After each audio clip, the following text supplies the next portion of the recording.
L'Australie semble prendre une leçon de George Orwell. Avec un nouveau système de traçage pour la quarantaine incluant la géolocalisation et la reconnaissance faciale. Mais ne vous inquiétez pas, c'est pour combattre le Covid.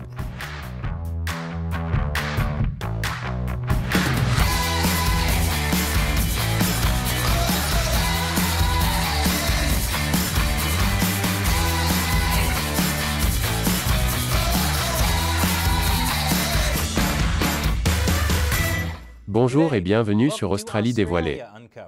Je suis Chris Chappell, parce qu'aujourd'hui, nous allons parler de l'Australie. Et plus précisément, comment les autorités australiennes utilisent le Covid pour tester un nouveau système de surveillance des citoyens en continu. Cela commence dans l'État d'Australie méridionale. Récemment, le gouvernement d'Australie méridionale a dévoilé une nouvelle application téléchargeable qui utilise la technologie de reconnaissance faciale et le GPS pour imposer des quarantaines à domicile. Ce qui semble extrême. Mais pour être juste, on est en Australie. Et rester chez soi est toujours la meilleure option. Le Covid est la chose la moins susceptible de vous tuer là-bas. Cette application a suscité beaucoup d'attention de la part des médias. Et ce n'est pas une attention positive. Certains qualifient cette technologie d'orwellienne, en référence au livre 1984, dans lequel le grand frère vous surveille à tout moment. Ou, pour le dire d'une manière moins intellectuelle, c'est une technologie cauchemardesque.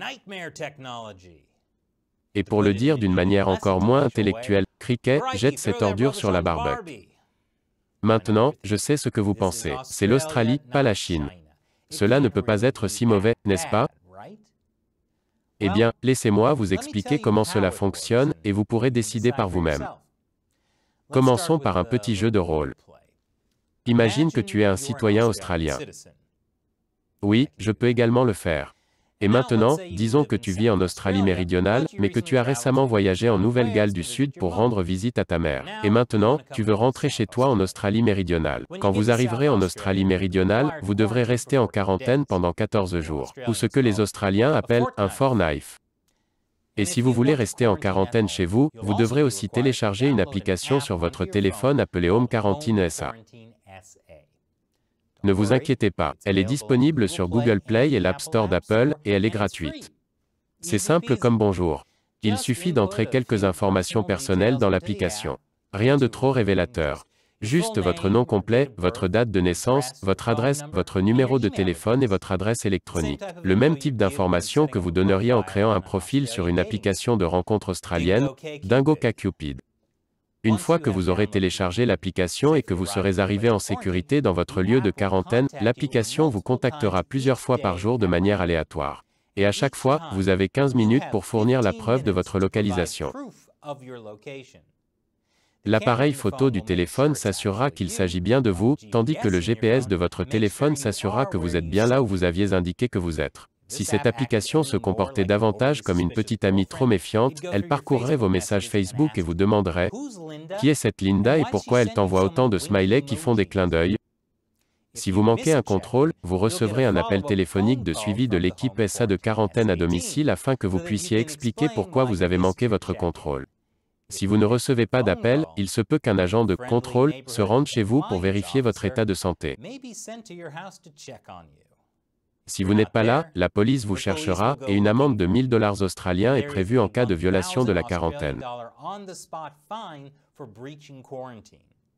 Assurez-vous donc de prendre votre portefeuille avec vous lorsque vous partez, et ne les laissez pas vous surprendre avec Linda. Bien sûr, selon la situation, vous pourriez être arrêté. Et ne vous inquiétez pas pour les informations que vous avez entrées dans l'application. C'est sans danger. Selon le Premier ministre d'Australie méridionale, Stephen Marshall, le gouvernement ne stockera aucune des informations fournies dans l'application. Même si l'application a été développée par le gouvernement. Mais vous pouvez toujours faire confiance au gouvernement qui suit tous vos mouvements et vous arrête lorsque vous sortez de chez vous. N'est-ce pas? Je suppose que c'est pour cela que les gens se préoccupent de la sécurité des informations. L'application est pratique et facile, et c'est pour votre sécurité, et la sécurité de la communauté, bien sûr. Donc c'est comme ça que ça marche. Information personnelle, reconnaissance faciale, et localisation constante comme un agent de probation numérique 24 heures sur 24 et 7 jours sur 7. Quand les Américains se plaignent de la façon dont notre gouvernement gère les confinements dans les villes, les Australiens répondent probablement. Ce n'est pas une violation de la vie privée, c'est une atteinte à la vie privée. Pour l'instant, l'application est en phase d'essai avec seulement une cinquantaine de personnes qui y participent. Mais ce n'est que le début d'un déploiement potentiellement beaucoup plus important. Je vous en dévoilerai plus après la pause. Bienvenue à nouveau. L'Australie méridionale teste une nouvelle application de quarantaine Covid qui permet de tracer les personnes par reconnaissance faciale et géolocalisation. Si l'essai est concluant, les arrivants internationaux en Australie méridionale pourraient commencer à faire des quarantaines à domicile en utilisant l'application dans les prochaines semaines. Et ensuite, comme l'a déclaré Stephen Marshall, Premier ministre d'Australie méridionale. Je suis convaincu que la technologie que nous avons développée au sein du gouvernement d'Australie méridionale deviendra la norme nationale et sera déployée dans tout le pays. Je pense que les Australiens étaient plus excités quand il a été annoncé que des feux de forêt massifs se propageaient dans tout le pays.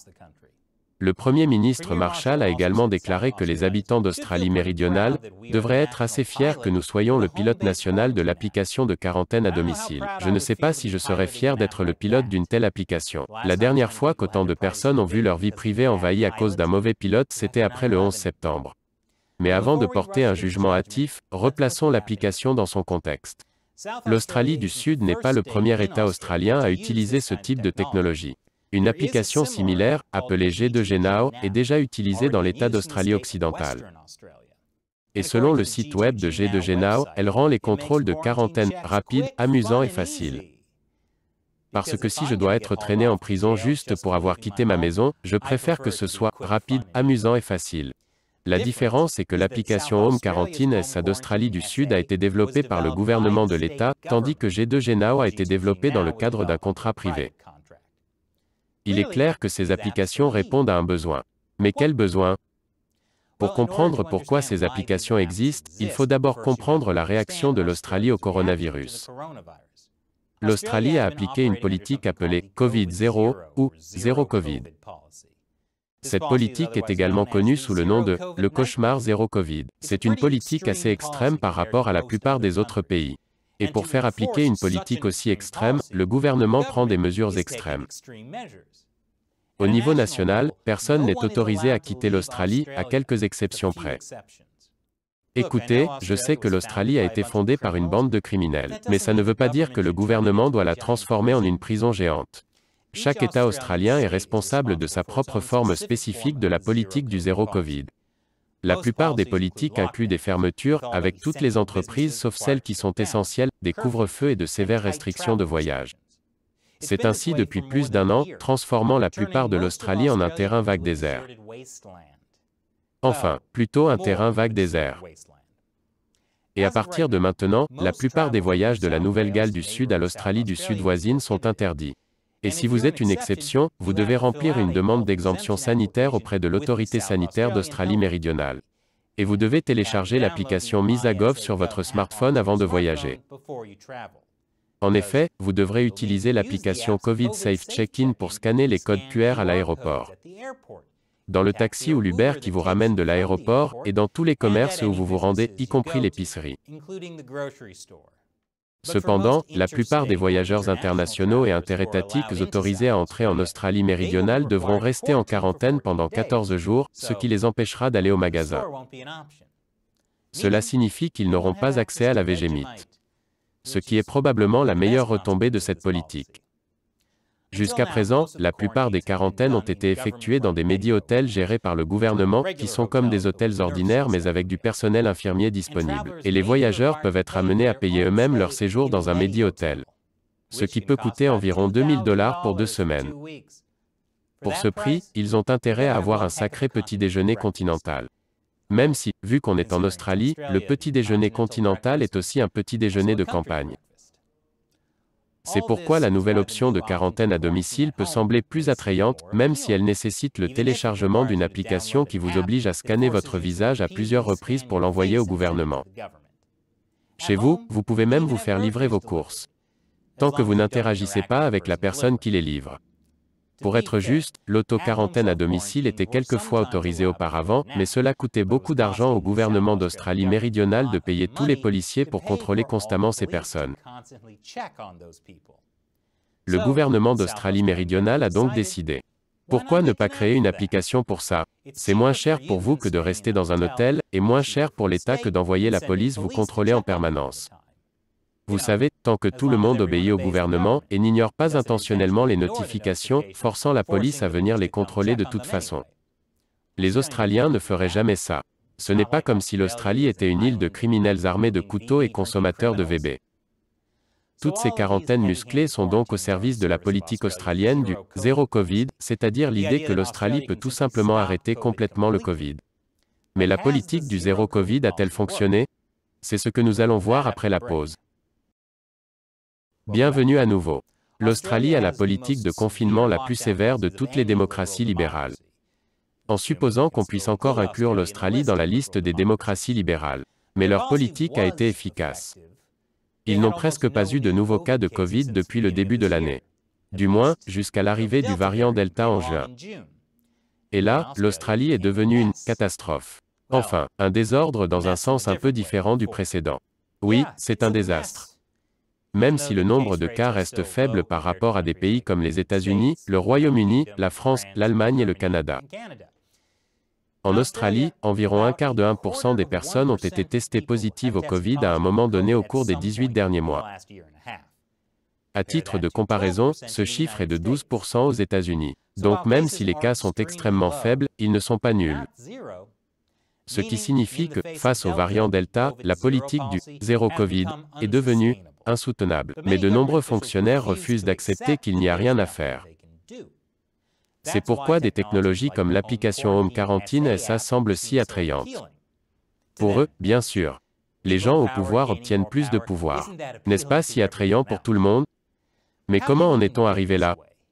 Les Australiens ont-ils simplement baissé les bras et laissé leur liberté être bafouée? Eh bien, non, ils ne l'ont pas fait. Il y a eu beaucoup de protestations suite au confinement. Mais ces protestations ont été réprimées par la police. Bien que tous les Australiens ne se sentent pas opprimés. Cet article appelle le confinement relatif au Covid, la liberté, pas la prison. Je suppose que la personne qui a écrit cet article considère 1984 comme un roman utopique. Alors quel est le rapport avec l'Amérique? Eh bien, beaucoup de gens sont préoccupés par ce qui arrive à la liberté en Australie. Il n'y a pas que les groupes de défense des droits civiques en Australie, mais même le magazine américain libéral The Atlantic dit que l'Australie a échangé trop de liberté contre une sécurité temporaire. Et le groupe de réflexion de gauche, la Brookings Institution, affirme que le système démocratique australien est en danger. Certains Américains de droite voient des similitudes troublantes avec les tendances observées aux États-Unis. Si les Américains ont besoin d'une raison concrète pour se méfier des excès du gouvernement en temps de crise, ils n'ont qu'à regarder du côté de l'Australie. L'Australie piétine les libertés civiles. Et attention, car quand l'Australie se débarrasse des libertés civiles de ses citoyens, cela va dans le sens inverse des aiguilles d'une montre. Qu'en pensez-vous? Comment concilier liberté et sécurité lors d'une crise de santé publique? Faites-le nous savoir dans les commentaires. Et n'oubliez pas qu'Amérique dévoilée est principalement soutenue par des téléspectateurs comme vous. Alors rendez-vous sur notre page Patreon, contribuez à hauteur d'$1 ou plus par épisode afin que nous puissions continuer à produire des contenus comme celui-ci pour vous. Encore une fois, je suis Chris Chappell, merci d'avoir regardé Australie dévoilée, les amis.